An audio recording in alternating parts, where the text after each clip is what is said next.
आज आपण पाहणार आहोत हे अगदी इझी असे लव्हेंडर फ्लॉवर कसे करायचे।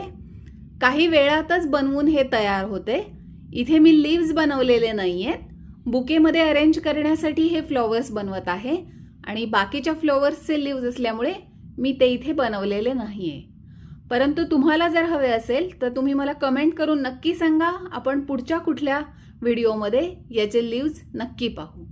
काही वेळातच बनवून हे तयार होते। सुरुवात करूयात आजच्या ट्युटोरियलला।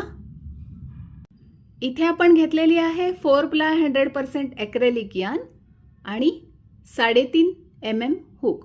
यांच्या थिकनेस प्रमाणे हुक साइज घेतली तरी चालेल। आणि हे फ्लॉवर आपण याप्रमाणे जी स्टेम वायर मिळते, साधारण 30 सेंटीमीटर इतकी आहे, यावर असेंबल करणार आहोत। सुरुवातीला आपण ही जी क्राफ्ट वायर आहे ती ग्रीन यार्नने रॅप करून घ्यायची आहे। सुरुवातीला 1 सेंटीमीटर इथे ठेवायचं, म्हणजे इथून निसटण्याची शक्यता नसते आणि फक्त रॅप करत जायचं आहे। याप्रमाणे हे शेवटपर्यंत रॅप करायचं आणि इथे वाटल्यास आपण ग्लू लावून फायनली स्टिक करू शकतो, म्हणजे इथूनही निसटणार नाही। ठीक आहे, ते करून घेऊया आणि मग आपण फ्लॉवर बघूयात। याप्रमाणे आपण रॅप करून घेतली। आता बघूयात फ्लॉवर। स्लिप नॉट करायची आहे आणि सुरुवातीला आपल्याला इथे 60 चेन्स करायचे आहेत। बेसिकली 60 चेन्स करायच्यात असं नाहीये, तुम्ही 55, 50, 60 कितीही करू शकता। यावर कुठपर्यंत तुम्हाला रॅपिंग करायचं आहे त्यावर हे अवलंबून आहे। यांच्या थिकनेस प्रमाणे ते ठरणार आहे। या थिकनेसला 1 mm ची थिकनेस आहे। याला मला साधारण 60 चेन्स लागतायत, की जेणेकरून मी ह्या 30 सेंटीमीटरच्या वायरवर साधारण 4 सेंटीमीटर सोडून इथपर्यंत मला रॅपिंग करायचं, तर तिथपर्यंत ते पुरतं। 60 चेन्स करून घेऊयात। 1 2 3 4 5 6 याप्रमाणे 60 चेन्स। 60 चेन्स मी इथे करून घेतलेले आहेत। साधारण याची जी हाईट आहे ती आपल्या स्टेम वायर एवढी होते, म्हणजे रॅपिंग करत करत आपले 4 सेंटीमीटर ऑटोमॅटिक राहतात आणि फ्लॉवर प्रॉपरली असेंबल होते। आता हुक पासून 4 नंबरची स्टिच 1 2 3 आणि 4 या 4 नंबरच्या स्टिचमध्ये आपल्याला 5 डबल क्रोशेस करायचे आहेत। 1 2 3 4 आणि 5 याप्रमाणे। पुढच्या स्टिचमध्ये सिंगल क्रोशे,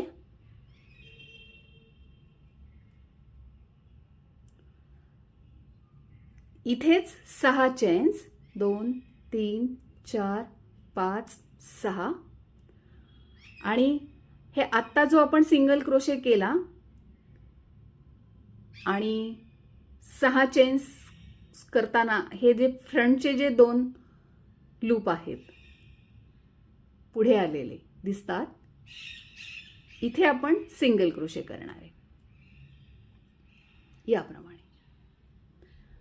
पुढच्या स्टिचमध्ये पुन्हा हाच पॅटर्न आपण रिपीट करणार आहोत। सिंगल क्रोशे, 6 चेन आणि सिंगल क्रोशेचे जे पुढचे जे 2 हे लूप असतील, ह्या 2 लूपमध्ये पुन्हा सिंगल क्रोशे। याप्रमाणे आपले लूप्स तयार होतात। याप्रमाणे पुन्हा पुढच्या स्टिचमध्ये सिंगल क्रोशे, 6 चेन,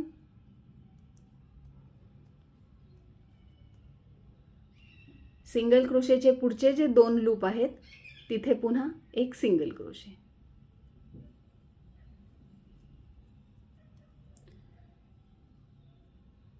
याचप्रमाणे आपण शेवट स्लिप नॉट आहे त्या स्टिचपर्यंत करणार आहोत.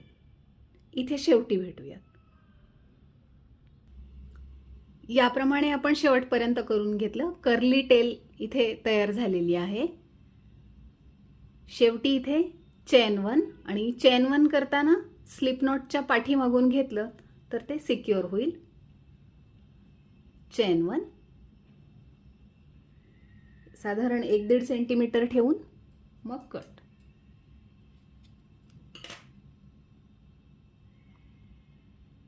याप्रमाणे आता फक्त आपल्याला हे जे आहे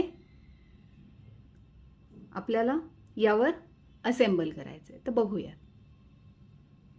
इथे आपल्याला दिसेल की ही जी आहे ती फ्रंट साइड आहे आणि ही बॅक साइड आहे. तर बॅक साइड आपल्याला वायरवर घ्यायची आहे आणि रॅपिंग करायचं आहे. सुरुवातीचे हे जे 5 डबल क्रोशेज आपण केले हे सुरुवातीला इथे आपल्याला या वायरवर रॅप करून घ्यायचे आहे. तर इथे आपण ग्लू लावून घेऊयात.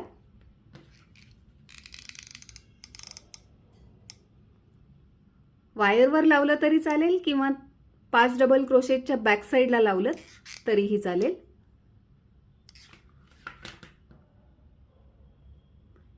हे याप्रमाणे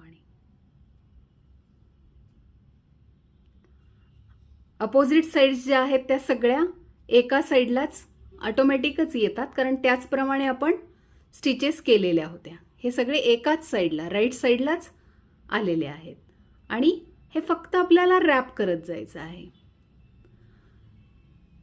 याप्रमाणे. आणि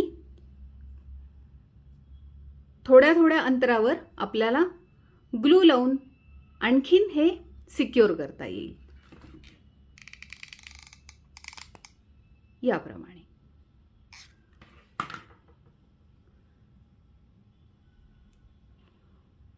फक्त मी रॅप करत जात आहे.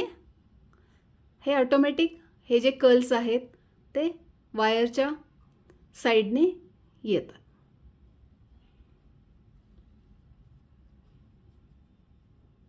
याप्रमाणे.